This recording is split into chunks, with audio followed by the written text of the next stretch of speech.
How are you today? I'm good. How are you? I'm really, really great. But let me ask you a question. As you were passing by, did you see what's going on back there? Oh, you mean Chef Terrell? Yes, darling. Chef Terrell is in the house today, y'all. Hey, Chef! How y'all doing? And we are about to lick the atmosphere, darling. That's what we was looking for. The chef is in the house. What do you have going on for us over there today? So we're gonna be doing some curry salmon with some snap peas, some vegetables. It's gonna be nice. It sounds amazing. Yes. You know what else we like? What's that? That hat. Y'all Like check it? out his hat. He's getting all stylish on us now.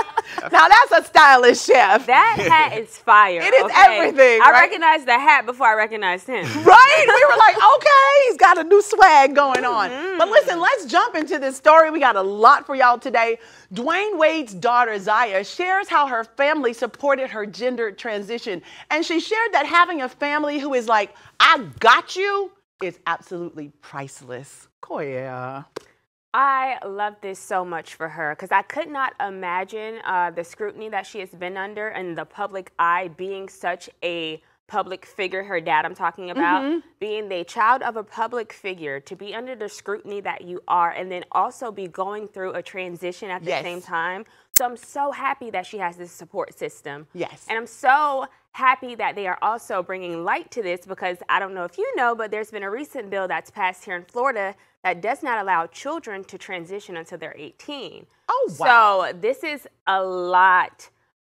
This is a great time to be shedding light on something like this, Zaya's story. That's amazing. So, Lynn, let me ask you a real question, though. At 16 years old, at 15, right?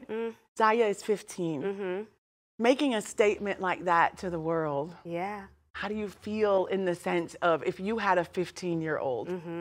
Yeah. Do you think they would truly be ready, or because they have walked this step by step with Zaya, that she's okay to say this at 15, I'm sorry?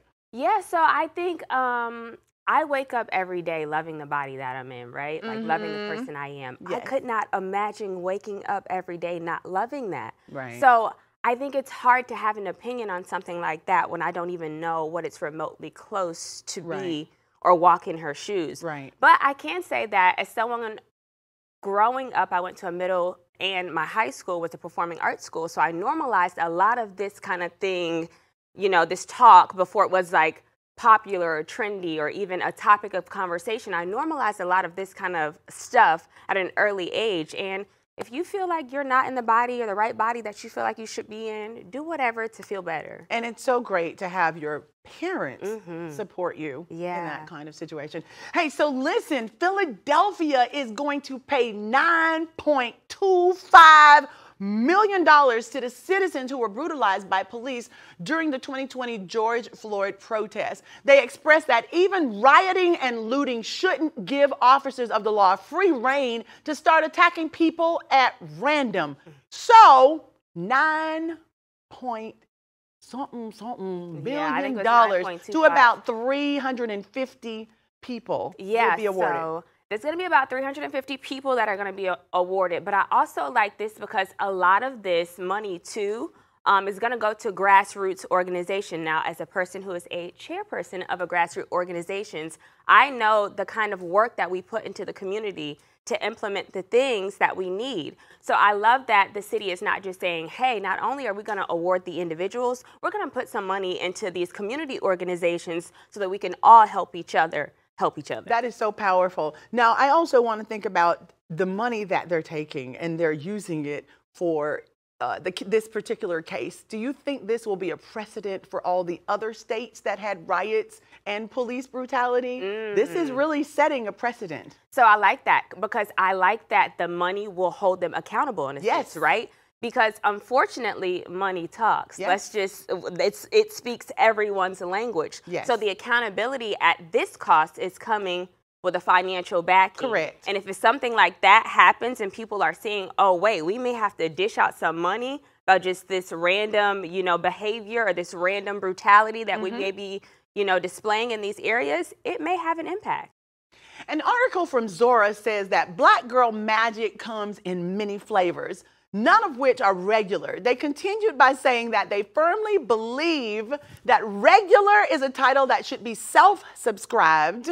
rather than one bestowed upon you by those who are invested in gatekeeping your oppression. Come on and talk to Miss Sister Koiya. Oh, wow. So I love the term Black girl magic because I feel like it has so many different layers, right? Yes. It does not apply to one thing. Correct. And we can use it for multiple different things. Now, along with that, like she's saying, Black girl magic also doesn't come in one shade, you know? Correct. It doesn't come in one it's not monochromatic, you know? Exactly. There's many different looks, shapes, sizes, all of that to the Black girl magic. So I'm here for this. So then the whole regular thing about Black women, let's take, for instance, Black men. In this article, it says that Black men say they want to date exotic women, which excludes African American women. Now, shed a little light on that.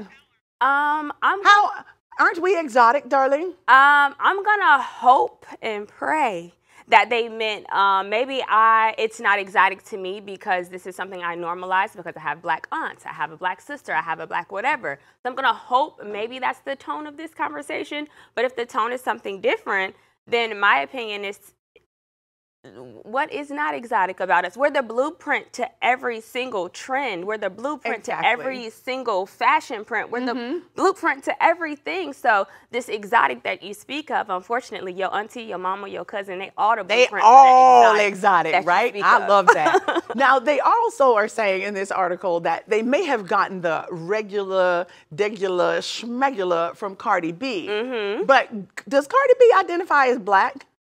Ooh, I think this is a conversation in the Black community that can go on forever, I think. What is her nationality? I want to say she's Dominican. Of Dominican descent, yes. I think. And that sounds good. Yeah, and there are Black Dominicans. Yes. This is what confuses me with a lot of people. I don't know. There's race and then there's ethnicity background. And they're two different things. You can be Black and identify as Hispanic. Correct. You can be Black and identify as Dominican. So she's Dominican and Trinidadian, if I'm not mistaken. Okay. Yes. So which both are of Black descent. Right. So I think when she was saying that, and a lot of women could relate to her because she was starting to come up in the ranks. She was on the show, of course, and she was just like, hey, I'm just a regular, schmegular girl. But she didn't mean that she didn't have superpowers. You can be regular, schmegular, and you can have superpowers because now she's a mogul. Yeah. So don't take the regular as we are regular and not at standard. We are above and beyond. We are super women with superpowers. Black magic don't come from nowhere, baby. Period. Point blank. We'll be right back. Don't y'all go nowhere. We're here with Koiya. Woo!